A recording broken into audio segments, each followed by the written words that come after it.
Hi, let me explain you as to what will you be learning in this course. In this course, we'll be learning about various cloud related technologies and how we can use that knowledge to build our own API. So let's have an idea as to how we'll be building this API.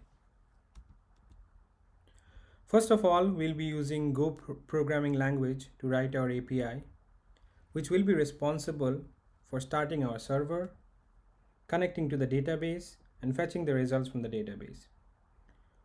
We'll also learn about various packages that are being used to connect to the database, and we'll also come across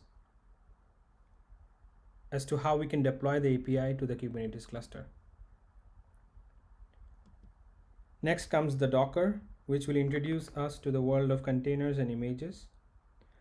The idea is to give you a basic introduction as to what Docker does and how we can use images and containers. We'll also learn some basic commands of Docker. Moving forward, we have Kubernetes, which is used to orchestrate the containers so that our application is always up and running. Here we'll see how we can install a single node Kubernetes cluster using Minikube in our local operating system. Learn some basic commands to interact with the Kubernetes cluster.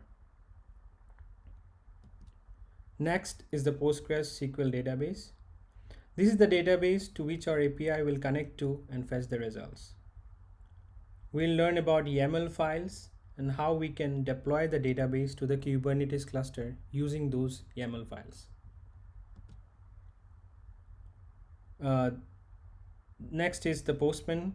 It is basically a client using which we'll test our API so that we can be sure like the Go API is able to fetch the results from the database. This is Visual Studio Code. We'll use this tool to write our API in Go programming language. And this tool is basically an integrated development environment, and it is used in various other languages as well. Next, we have the Oracle VirtualBox.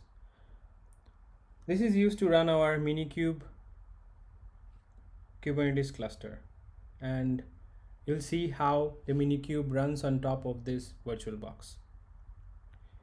So this is a short summary as to what we'll be learning in this course. Now let's see how everything fits together.